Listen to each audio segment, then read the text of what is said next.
مسلم دنیا کے مسافروں، آج ہمارا سفر اس عظیم سرزمین کی طرف ہے جس نے عالم اسلام کو عظیم فقیہ، بے مثال محدث، عظیم مجاہد، باکمال سائنسدان اور سیاستدان اور بے مثال حکمران دیے۔ جس سرزمین کو اسلامی علوم کا گہوارہ قرار دیا جائے تو کم نہیں ہوگا۔ میرا مطلب وسط ایشیا کے حسین اور تاریخی ملک ازبکستان سے ہے۔ ازبکستان کے تاریخی جھروکوں میں جانے سے پہلے آپ دوستوں سے گزارش ہے کہ ہمارے چینل مسلم دنیا کے مسافر کو سبسکرائب کیجئے، ویڈیو کو لائک کیجئے اور بیل کے آئیکن کو ضرور دبائیے تاکہ ہماری ہر نئی ویڈیو کی اطلاع آپ کو بر وقت آتی رہے۔ پاک و ہند اگر کسی ملک کی تہذیب و تمدن کے بہت زیادہ قریب ہے تو وہ ملک ازبکستان اور اس کی تہذیب اور افکار ہیں۔ جیسا کہ ہماری اردو زبان میں 4000 الفاظ ازبک زبان سے مستعار لیے گئے ہیں، یعنی ہمارا ہر تیسرا لفظ ازبک ہے۔ ہمارے پاس پلاؤ، نان، گوشت، کباب، سلاد، شوربہ اور پیالہ ازبکستان سے ہی آئے ہیں۔ تربوز بھی ازبک ہندوستان لے کر آئے تھے۔ پاک و ہند کے 80% لوگ ازبک صوفیاء، علماء، شعراء اور جرنیلوں کی وجہ سے مسلمان ہوئے۔ مسلمانوں کا عظیم صوفی سلسلہ عالیہ نقشبندیہ، اس کی ابتدا بھی ازبکستان سے ہوئی۔ نقشبندی سلسلے کے سالار و پیشوا حضرت بہاؤالدین نقشبند کا مزار بھی ازبکستان کے شہر بخارا میں ہے۔ صحیح بخاری جو مسلمانوں کے لیے قرآن مجید کے بعد سب سے زیادہ اہم کتاب ہے، اس کا مصنف یعنی امام محمد بن اسماعیل بخاری بھی ازبک تھے، جن کا مزار آج بھی ازبکستان کے شہر سمرقند کے مضافات میں ہے۔ حدیث کی دوسری بڑی مشہور کتاب سنن ترمذی کے مصنف امام ابو عیسیٰ ترمذی بھی یہیں کے تھے۔ فقہ حنفی کے عظیم امام قاسانی اور فقہ شافعی کے امام سرخسی بھی یہیں کے ہیں۔ اور ازبک لوگوں کا کہنا ہے امام اعظم ابو حنیفہ جو فقہ حنفی کے امام تھے وہ بھی ازبکستان سے تعلق رکھتے تھے، اور مدارس میں پڑھائی جانے والی فقہی کتابیں قدوری اور ہدایہ شرح عقائد بھی اسی ملک میں لکھی گئی تھی۔ مسلمانوں کے عظیم سائنسدان الخوارزمی اور ابو علی سینا بھی ازبکستان سے تعلق رکھتے تھے۔ ناظرین، وسطی ایشیا میں 4,47,400 مربع کلومیٹر کے رقبے پر محیط اس ملک کا پورا نام جمہوریہ ازبکستان ہے۔ اس کی کل آبادی 32.39 ہے۔ شاید ہی کسی دوسرے ملک کی سرحدیں اتنی آڑی ترچھی ہوں جتنی کہ ازبکستان کی ہیں۔ اس کی سرحدیں مغرب میں ترکمانستان، شمال میں قزاقستان، مشرق میں کرغزستان اور تاجکستان سے ملحق ہیں، اور جنوب میں افغانستان اور ترکمانستان کی سرحد تک پھیلی ہوئی ہیں۔ ارضی خود و خال کے اعتبار سے ازبکستان میں زبردست رنگا رنگی پائی جاتی ہے۔ جہاں مشرق اور جنوب مشرق میں تیان شان اور پامیر جیسے پہاڑی سلسلے ہیں، وہاں ارال جھیل کے قرب و جوار کا علاقہ سطح سمندر سے بہت اونچا ہے۔ ایک طرف فرغانہ جیسی سرسبز و شاداب وادی ہے تو دوسری طرف قزل قم سرخ ریگستان اور قراقم سیاہ ریت والا ریگستان جیسے لک و دک دنیا کے خشک ترین ریگستان ہیں۔ دریائے سیر اور آمو کے درمیان پھیلے ہوئے قزل قم ریگستان میں سال میں 10 سینٹی میٹر یعنی 4 انچ سے بھی کم بارش ہوتی ہے۔ جہاں قراقرم ریگستان میں ریت کے ٹیلوں برخان کی بھرمار ہے، وہاں قزل قم کے ریگستان میں سرخ رنگ کی اوریاں بنجر چٹانیں ہولناک منظر پیش کرتی ہیں۔ ازبکستان کی جھیلوں میں ارال جھیل سب سے بڑی ہے۔ اس جھیل میں ہزاروں چھوٹے بڑے جزیرے ہیں۔ ازبکی زبان میں ارال کے معنی جزیرے کے ہیں۔ اس جھیل کی سب سے زیادہ گہرائی 70 میٹر ہے، اور وسط ایشیا کے 2 بڑے دریا سیر اور آمو کا پانی جھیل ارال میں گرتا ہے۔ ازبکستان کو ملنسار لوگوں کی سرزمین بھی کہتے ہیں۔ یہ صدیوں سے تجارتی قافلوں کے لیے راہداری کا کردار ادا کرتا رہا ہے۔ یہاں سے مغربی تجارتی قافلے چین اور تبت تک جایا کرتے تھے۔ بخارا اور سمرقند دنیا کے قدیم ترین شہروں میں شمار ہوتے ہیں۔ سمرقند کے علاقے میں ماہرین آثار قدیمہ نے یہ پتہ چلایا جہاں 1,00,000 سال پہلے کا بھی قدیمی انسان رہا کرتا تھا۔ 3000 قبل مسیح کے شروع میں دریائے آمو کے نشینی علاقوں میں رہنے والے لوگ مٹی کے برتن بناتے تھے۔ 329 قبل مسیح میں سکندر اعظم نے جب ایشیا کی جانب پیش قدمی کی، اس وقت بھی سمرقند اور بخارا آباد تھے۔ سمرقند کا اس وقت کا نام افراسیاب تھا۔ ازبکستان کے ابتدائی باشندے ایرانی نسل تھے اور موجودہ علاقہ قدیم ایرانی صوبہ سغدیانہ کا حصہ تھا۔ सिकंदर आजम ने 329 कबल मसीह में ईरानियों को शिकस्त देकर अपनी सल्तनत में शामिल किया। सदियों तक ये मुल्क हखामंशी, यूनानी, पार्थन, हन, कश और सासानी हुक्मरानों के जेर इख्तिदार रहने के बाद मुसलमानों के जेर नगी आ गया। 712 में मशहूर मुस्लिम फातिह हजरत कुतैबा बिन मुस्लिम की क़यादत में इस्लामी लश्कर खैवा और बुखारा पर काबिज हो गया।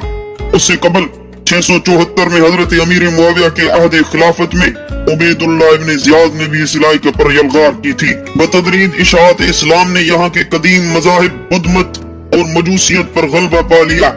गोया इलाका कबल अज इस्लाम भी खासा तरक्की याफ्ता था, लेकिन मुसलमानों के अहद ही में इस खित्ते ने अजमत और खुशहाली की मंजिलें तय की। 10वीं सदी ईस्वी में बुखारा का शहर अपने उरूज पर था। उस वक्त की आबादी 3 लाख थी। यहाँ के 250 से जायद मदरसों में सवाहिल अरब से लेकर मराकश और स्पेन तक से तुलबा इल्म की प्यास बुझाने आते थे। यही अबू अली सीना ने अल कानून फी तिब लिखी, जो उस दौर का मेडिकल इंसाइक्लोपीडिया था। ये किताब 17वीं सदी ईस्वी तक यूरोप की यूनिवर्सिटियों में पढ़ाई जाती रही। 12वीं सदी में ख्वारज़मी यहाँ के हुक्मरान बने। 1220 में मंगोल हुक्मरान चंगेज खान ने उस पर कब्जा करके उसे अपनी सल्तनत में शामिल कर लिया। 14वीं सदी के आगाज में उज़्बक लोग इलाके में दाखिल हुए। मशहूर तुर्क फातेह अमीर तैमूर लंग बड़ा आलिम और हाफिज कुरान था। 1369 में अपनी जंगी सलाहियतों से वो समरकंद का फरमारवा बन गया और फिर पूरे वस्त एशिया पर काबिज हो गया। अमीर तैमूर ने अपनी जबरदस्त फतूहात हासिल करने के लिए समरकंद को अपना सदर मकाम बनाया, लेकिन उसके जानशीनों के अहद में उस बड़ी सल्तनत की वसअत कम होने लगी और 15वीं सदी ईस्वी के आखिर में उसका शीराजा मुंतशिर होने लगा। 16वीं सदी के अवाखिर में उज़्बक सरदार अब्दुल्ला ने अपनी कलमरो की हुदूद ईरान, अफगानिस्तान और चीनी तुर्किस्तान तक वसी कर ली, लेकिन कुछ ही अरसे बाद ये सल्तनत भी छोटी छोटी रियासतों में तकसीम हो गई, जिनमें से खैवा यानी ख्वारज़म, खौकंद और बुखारा की रियासतें अहमियत इख्तियार कर गईं। इन रियासतों को 1865 और 1876 के दरमियान रूसियों ने फतह कर लिया। 1916 में उज़्बक और दीगर वस्ती एशिया के बाशिंदों ने जार हुकूमत के खिलाफ बगावत कर दी। हुकूमत ने इस बगावत को सख्ती से कुचला और हजारों अफराद को कत्ल कर दिया। फरवरी 1917 के करंसकी इंकलाब से फायदा उठाकर तुर्क मुसलमानों ने दिसंबर में खौकंद में आजाद हुकूमत कायम करने का ऐलान कर दिया। अक्टूबर 1917 में बाल्शविकियों ने लेनिन की क़यादत में करंसकी हुकूमत खत्म कर दी। लेनिन के इंकलाब के बाद ताशकंद की छावनियों में बैठकर कम्युनिस्टों ने तुर्क कौमी हुकूमत को खत्म करने की जद्दोजहद शुरू कर दी। इधर तुर्क कौम परस्त भी बाहमी इंतशार का शिकार हो गए और सिर्फ 1 माह बाद ही आजाद हुकूमत के सदर तनशबाई इख्तिलाफात बिना पर मुस्तफी हो गए। उसी बरस कम्युनिस्टों और कौम परस्तों ने अमीर बुखारा खेवन खान का तख्ता उलट दिया। खान फरार होकर अफगानिस्तान आ गया। कम्युनिस्टों के मुकम्मल गलबे तक पूरे वस्त एशिया को तुर्किस्तान ही कहा जाता था, लेकिन कम्युनिस्टों ने इस वसी और अरीज और नस्ली व लिसानी एतबार से मुत्तहिद खित्ते को 6 रियासतों यानी Kazakhstan, Uzbekistan, Turkmenistan, Kyrgyzstan, Tajikistan और अज़रबैजान में तकसीम कर दिया। 27 अक्टूबर 1924 को जमहूरिया उज़्बेकिस्तान का क़याम अमल में लाया गया। 1930 में समरकंद की जगह ताशकंद मुल्क का दारुल हुकूमत बनाया गया। 24 मार्च 1990 को उज़्बक कम्युनिस्ट पार्टी के फर्स्ट सेक्रेटरी इस्लाम अब्द गनीओच करीमोव जमहूरिया के पहले सदर बने। दूसरी रियासतों की तरह चूंकि आईन में उज़्बेकिस्तान को भी अलहदगी का इख्तियार हासिल था, चुनाचा 29 अगस्त 1991 को उज़्बेकिस्तान ने सोवियत यूनियन से आजादी का ऐलान कर दिया। यूं दुनिया के नक्शे पर एक और इस्लामी रियासत ने जन्म लिया। ताशकंद उज़्बेकिस्तान का दारुल हुकूमत है। ये शहर 7वीं सदी में आबाद हुआ था और वस्त एशिया में चीन से जुनूब मगरबी एशिया और यूरोपीय ममालिक को जाने वाले तिजारती काफिलों के लिए क़याम और कारोबार का खास मकाम था। मुसलमानों के अहद ज़री में भी उज़्बेकिस्तान का दारुल हुकूमत रहा।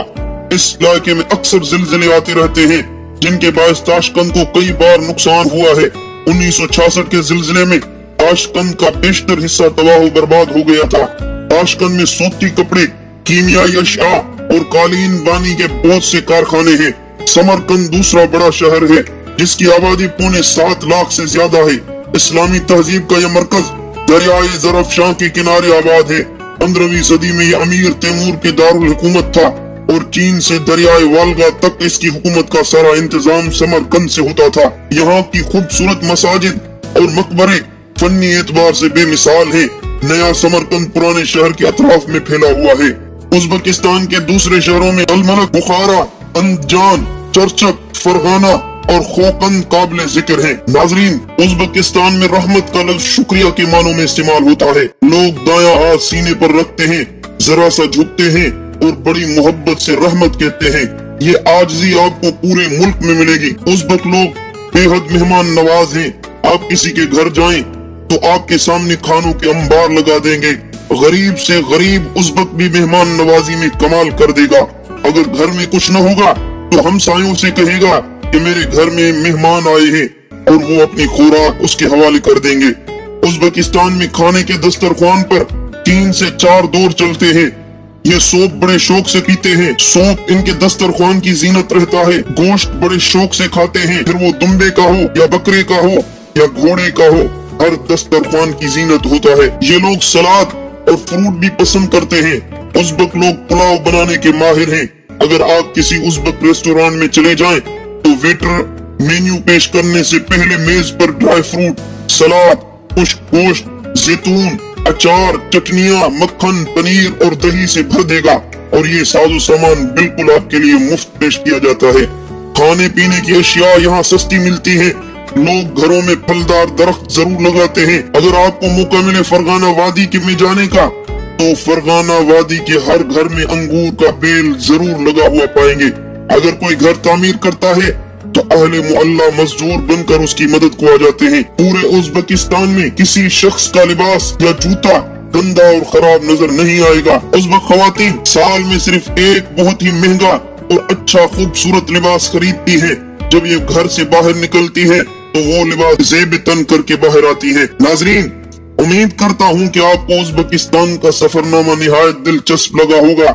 जाते जाते हमारे चैनल को सब्सक्राइब करते जाएं। खुश रहें, मुस्कुराते रहें, ता हयात सलामत रहें। पाकिस्तान जिंदाबाद।